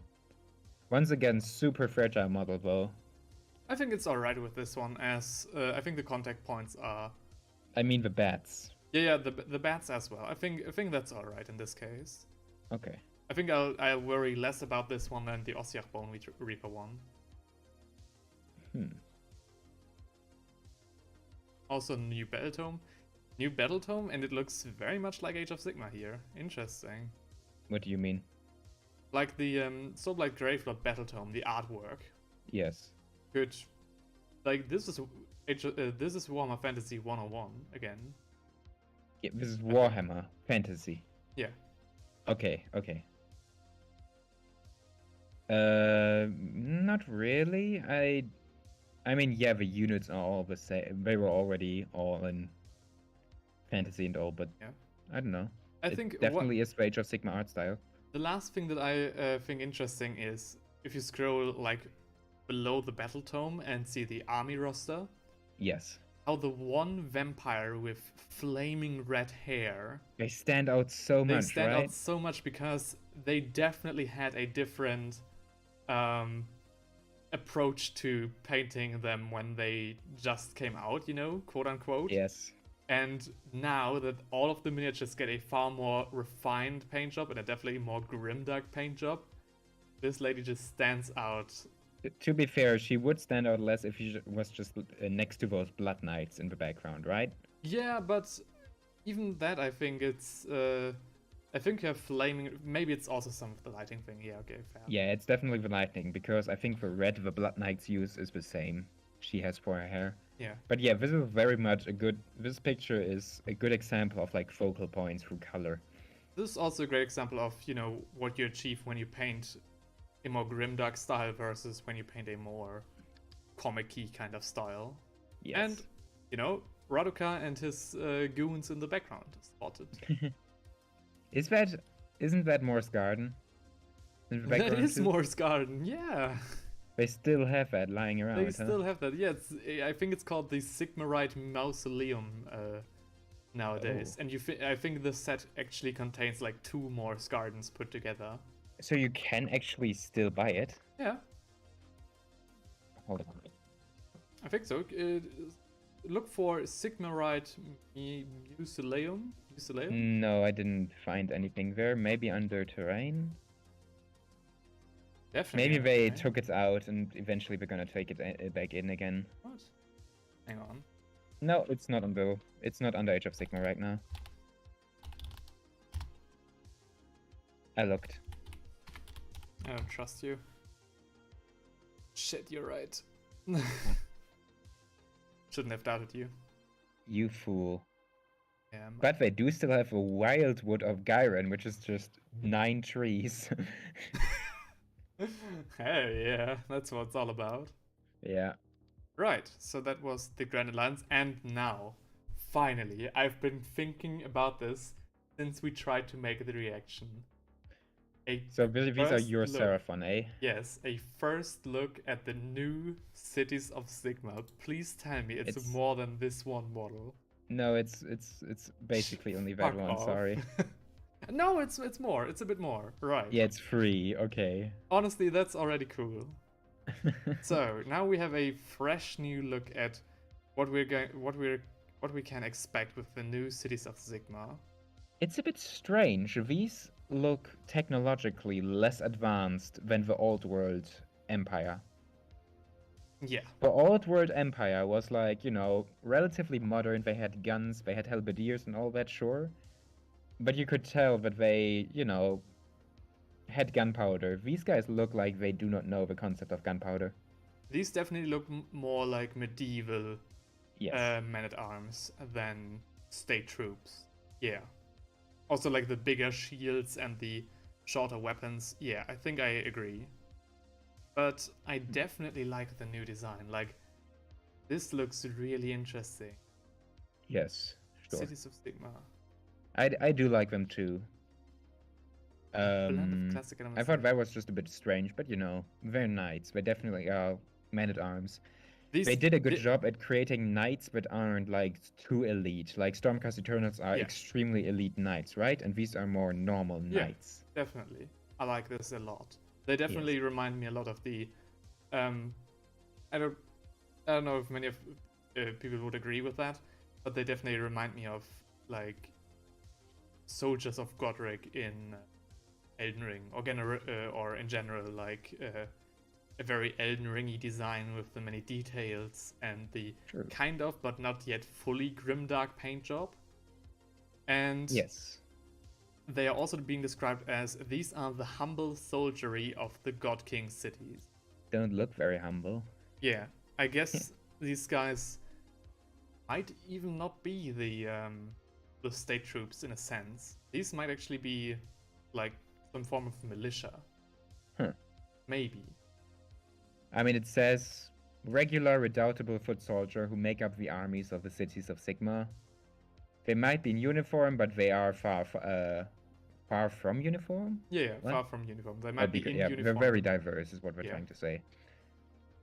I mean, it makes sense if you look at the anatomy of these guys. Yeah, absolutely.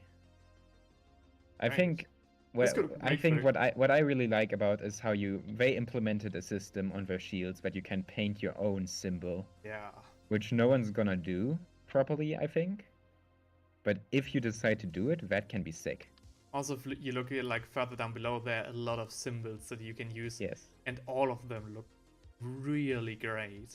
But can you imagine freehanding that raven skull onto a shield? onto 10 shields. As I looked through these designs, the first one, like, I spotted the raven one, and I was like, alright, I'm not going to use this one, but... Or the hammer with, like, the branches coming out of it. Yeah, like, or the hammer with the double lion skulls. I guess, looking at how precise these are, these might actually be decals, which would be cool, because I'd like more decals in the Warhammer range again. That would be true. That would be cool. And I think they're great. They're really, you know, subtle differences, but really well done.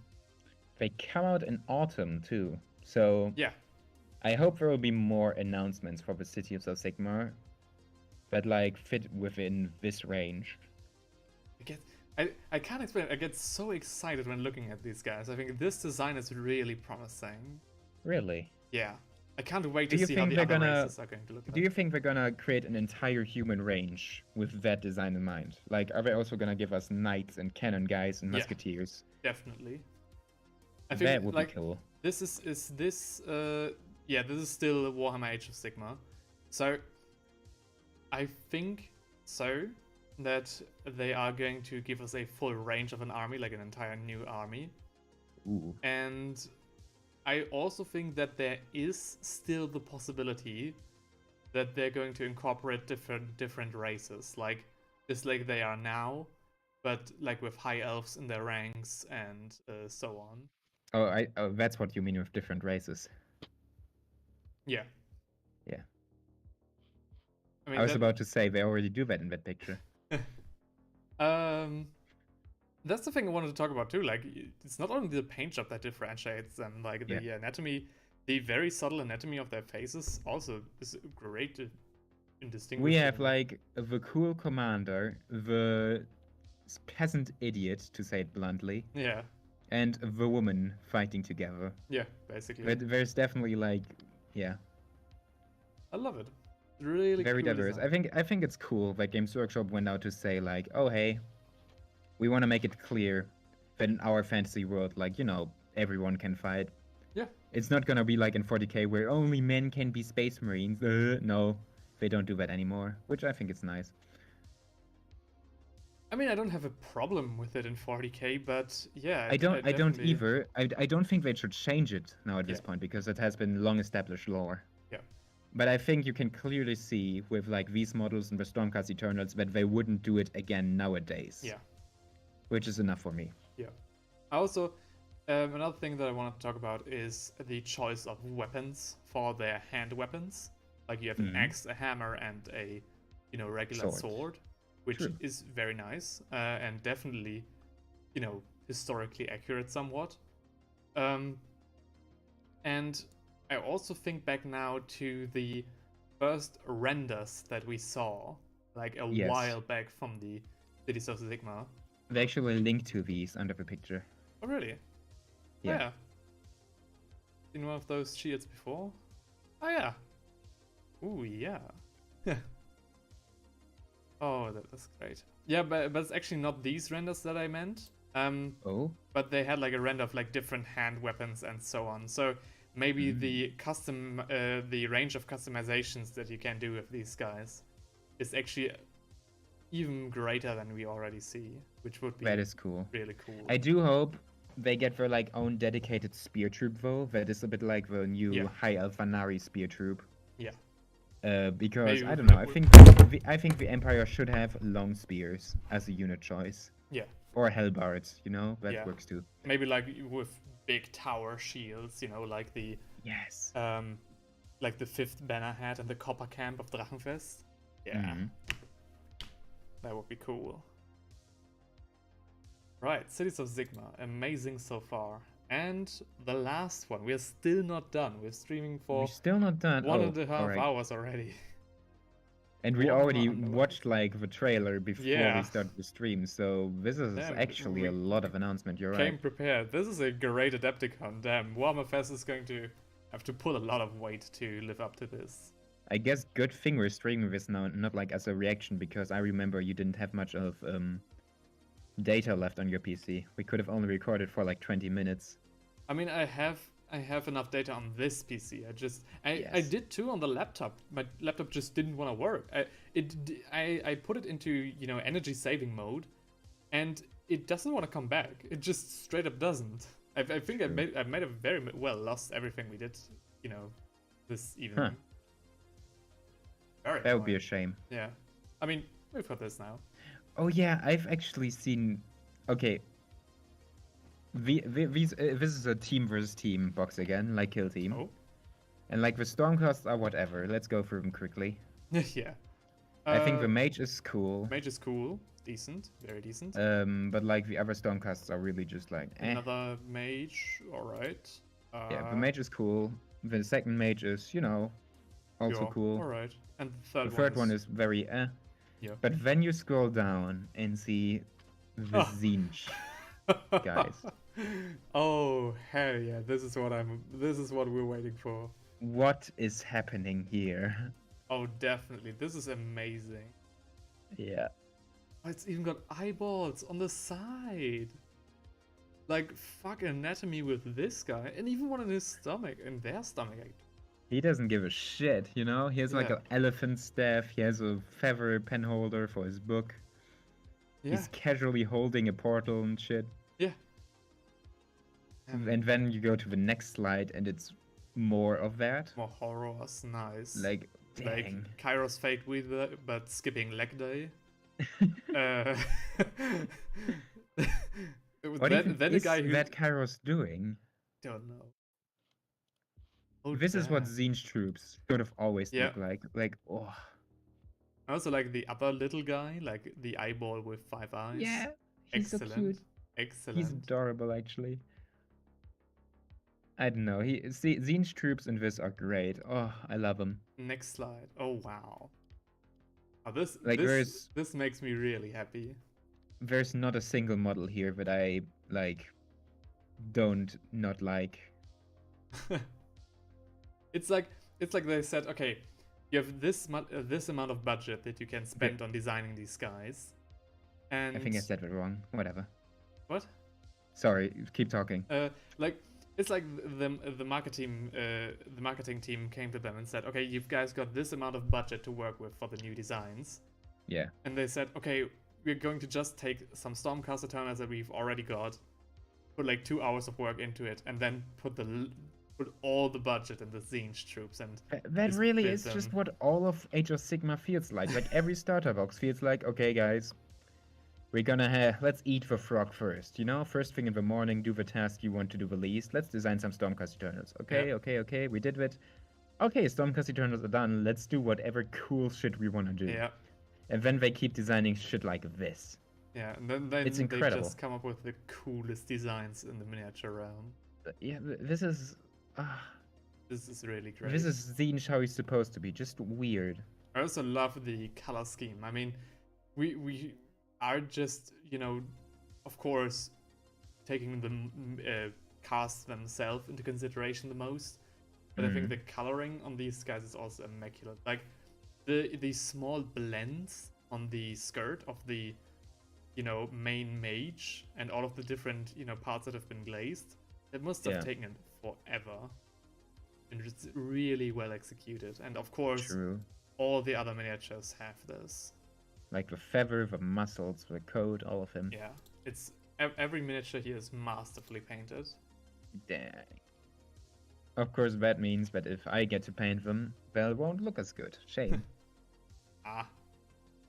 Their opponents are Ephelim's Pandemonicum, a cable of demons summoned by Ephelim, who wants to catalog demonic creatures.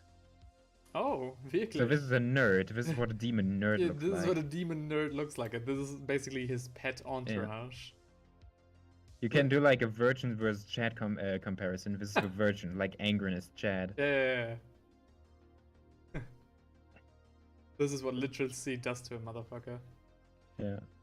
Great. So he's just going around. He's basically like a zookeeper. He's how's the guy called in the new Harry Potter series? Like Fantastic Beasts. That's basically the Warhammer. Or something. Yeah. That's basically the Warhammer guy of that. That explains why it's an elephant or a staff. Yep. Excellent. Very cool. Very cool. Cool indeed. Of course, the rest of the game, I never played this sort of game mode. Yeah. And it's only, you know, 3 miniatures against 3 miniatures, usually. Yeah. But who knows? So it's nice, you know? It's sweet. It certainly is something. Yeah. No terrain, but still nice. Yeah, it's its own little card game, which I think is neat enough. That's neat, yeah. Oh, and that's it. That's it. That's everything that's been announced. Stay abreast of everything coming soon to the Worlds of Warhammer.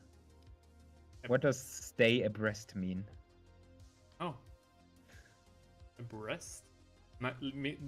Does it mean like restless or something? I don't know. I'm googling it.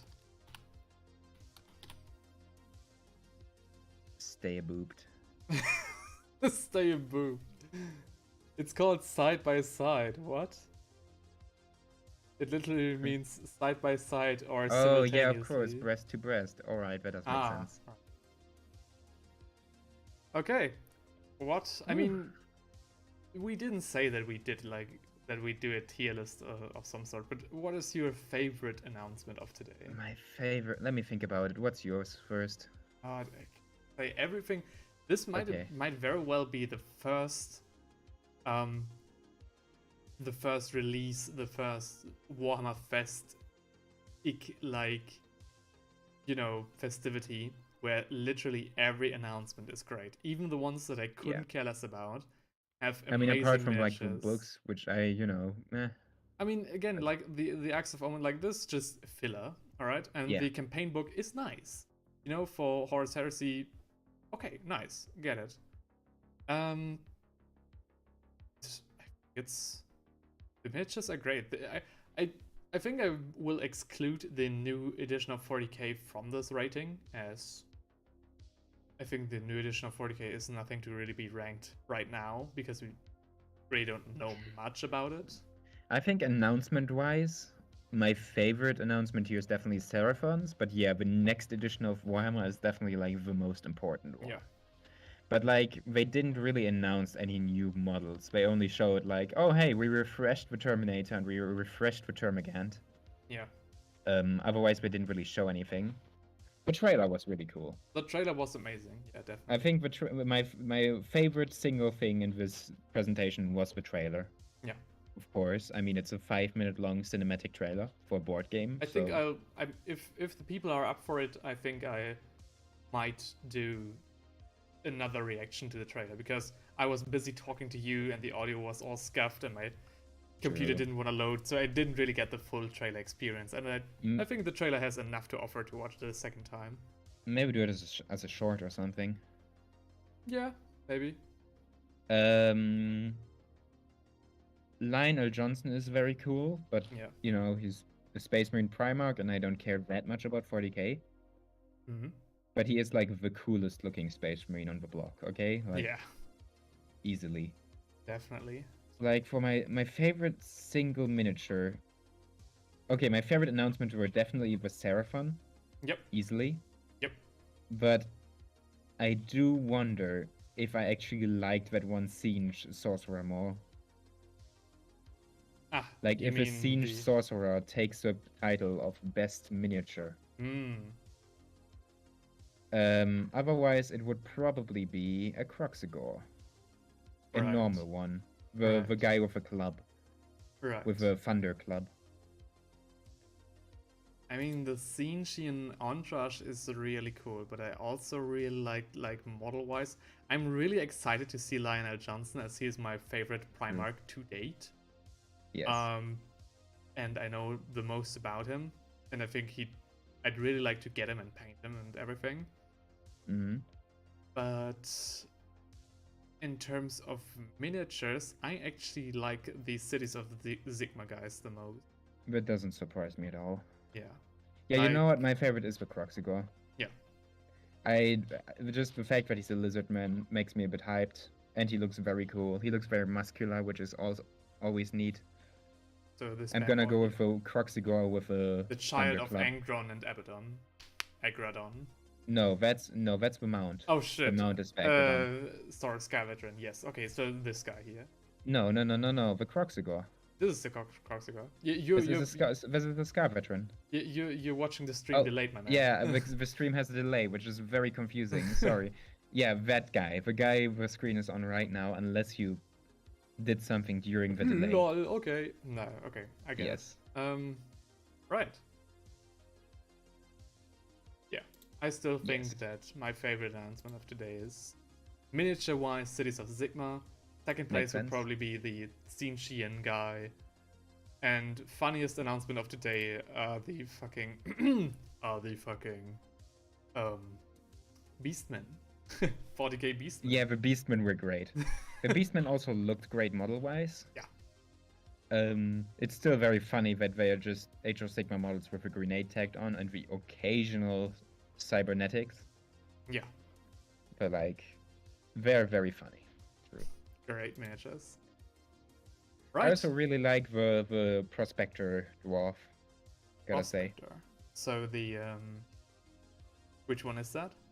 The dwarf with a backpack. So okay, you mean the Pioneer man? Yes, the Pioneer. Yeah. And the guy with the punching dwarf. Yeah. These are also great. Bruiser. He's great too. It's very interesting. Like usually when we rate these kind of things, we get a favorite quite quickly. Yeah. Or just have like a favorite each and then discuss these. And this time it's really like, there are so many good miniatures, it's hard to decide. Yes, absolutely. My least favorite announcement, apart from like the things I really didn't care about, like the books, Yeah. are probably just like the dwarves that do not use that like one of the squads just looks really in my opinion. So you mean And that's mostly because of the head choice. like the very first one, the sergeant, or which one? No, I don't remember which one it was, but I'm still not a fan Okay. of beardless dwarves. I mean, okay? I get it. Just making that sure. Yeah, yeah. I think my least favorite announcement of today, and I mean least favorite, is really taking the mick because every announcement was great today. Yes. The least favorite announcement of today? Least favorite. Actually, I think my least favorite is gonna be the new Terminators because once again I didn't see the difference. Okay, fair enough. Between I quite like all the them, new. but I get it. Yeah. I don't. But like if you're about to say Termagant, then I would also get that. I mean, I think the least favorite for me would probably be this Ossiach Bone Reaper guy. Really? Yeah, he looks great. He looks fancy, perfectly nice modeled, but I still, am not getting behind their overall design. Chat skeletons. And, I mean, the chat skeletons are one thing, but this guy is not really a chat skeleton, right? Yeah. So, and the angle they photographed, like, when we first watched them, I literally laughed out loud. Oh, Emperor Hightower says something. What? What again? Oh, damn. Emperor Hightower says, it took me a while to get here, but at least I can enjoy your stream in its 144p goodness. Wow. Oh, no. And with 2 minutes and 50 seconds delay. Oh, man. Bruh. Thank you very much that you make it through all of this mess to watch this stream. Yeah, that's absurd, quite frankly. And I'm even more sorry to announce that this is the end of the stream. I mean, with his internet, he has like 30 more minutes to watch, right? Oh, yeah. But, Wait, what? We'll see one another again soon. Well, yes. So guys, oh, thank you very much. That's really it, eh? Yeah, I think we've talked non-stop for literally 2 hours. I think we're good. Oh, true. I'm actually amazed that we kept this invigorated all the way through, which again is a testament to the great announcement of today. I mean, do you have another little announcement to make yourself, maybe? The one that you suggested? Yeah, the one I suggested. So. Gonna mute myself for a second. No, you don't have to. It's just I just took off a blanket. It's getting hot in here. Okay, fair enough. Then, full face scan. So, Thangri suggested that I'd take on your commissions if you'd want me to paint things like the new starter box for 40k, or just one side of them, or a combat patrol. And to that I say, maybe. This is not much of an announcement really, and I'm sorry to keep it this vague, but the problem I'm currently facing is that I still got a lot of projects that I want to share with you guys, but I'm being pretty much held back by the amount of commissions I have already, which, is great. I'm pretty much suffering from success right now. But I still have like 2 commissions. I've done literally nothing else but paint commissions for this week. And I think, and basically the last year as well, big commissions painting. But if you do get one of the back boxes, either, Combat Patrol or the starter set with Vashtor and the Dark Angels, or the new, Tyranid versus Ultramarine set, which is surely coming out, hit me up if you want. I'm sure we can figure something out. And at the very least, I can promise you that if you really want me to paint your miniatures, I'd be glad to do it. And especially if it's, you know, a big complicated character model like Vashtar, for example. And I'm happy to do a video about it as well. Thank you very much. And that's it. Why did Google do this? So, thank you very much for watching. Thanks a lot to Theinrich for taking this much time to talk about me, to talk with me about the miniatures. Wow, now it's really going downhill with me. And yeah, thank you all for watching, and have fun painting. Yeah. Bye bye. I'll say the same thing. Good luck.